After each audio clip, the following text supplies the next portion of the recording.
Hello, friends. Welcome to the Deeper Daily Podcast for the 31st day of March 2024. I'm Paul White, and it's Easter Sunday.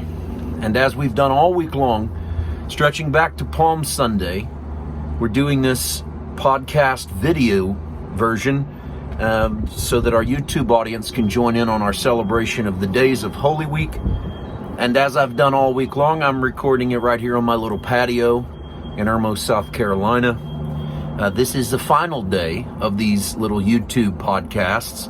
We'll go back to the regular audio version of the DDP tomorrow. So for those of you who have joined us on YouTube and have discovered this, the Deeper Daily Podcast is an audio podcast that goes 6 to 7, 8 minutes a day. And we're working our way through the Gospel of Luke. And I would invite you to join us every day wherever you get podcasts. You can find Paul White Ministries there. And we'd love to have you join us on the journey. Our journey through the Gospel of Luke finds us about halfway, not quite halfway through the book right now. And we're about to talk about the friend who comes at midnight, Jesus' parable that, or little story that follows his teaching on the Lord's Prayer. Well, it is Easter, and of course, you know we're going to talk about the resurrection. I also want to direct you to a full-length sermon today. That's called He Is Not Here.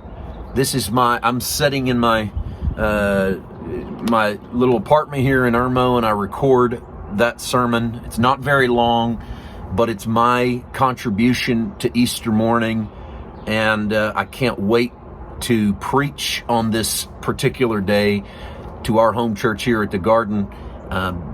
The garden is built around the beauty of gardens and the idea of life springing forth, and nothing is more life springing forth than Resurrection Sunday. I call it He Is Not Here. I want to read that same text for you here on the podcast and then encourage you to go over and listen to and watch He Is Not Here. Matthew chapter 28, verse 6. He is not here, for he is risen, as he said. Come, see the place where the Lord lay. I break these 4 things down in that sermon, and here's just a little preview. Jesus is no longer dead.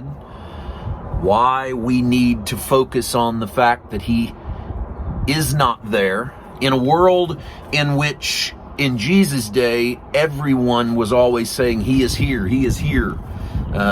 There was an excitement when Jesus showed up. He's arrived.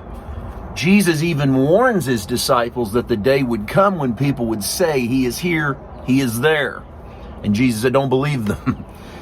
Because we've entered a new era where he is not here in this natural realm, in this physical, in this fleshly realm. He is not here, but there's a why. And that's because he is risen. You know, this is really cool. And in our message, I deal with, here's our 4 points of the sermon. You can go find today. He is not here. He is not here. He is risen. As he said, come see the place where the Lord lay. There's always an invitation.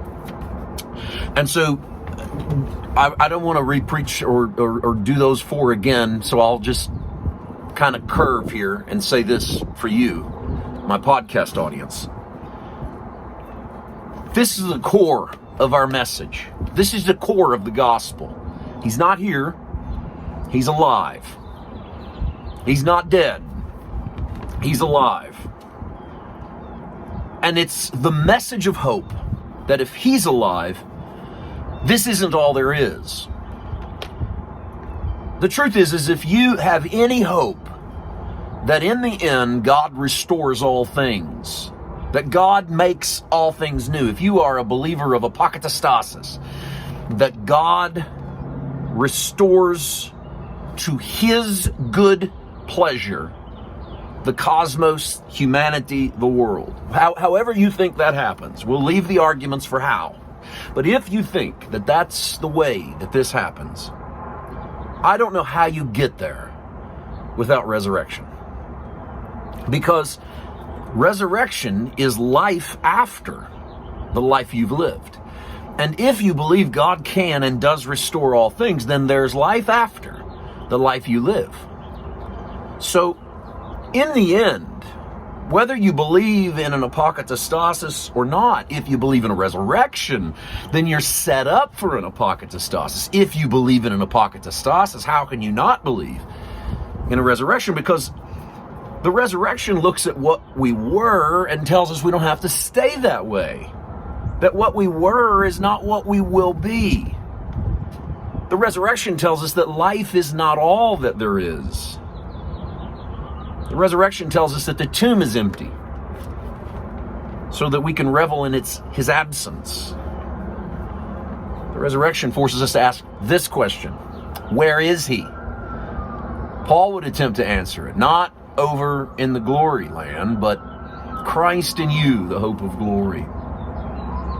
So if you believe that Christ is in you, the hope of glory, the reason for that begins with resurrection. I hope you have a fantastic day celebrating this good news.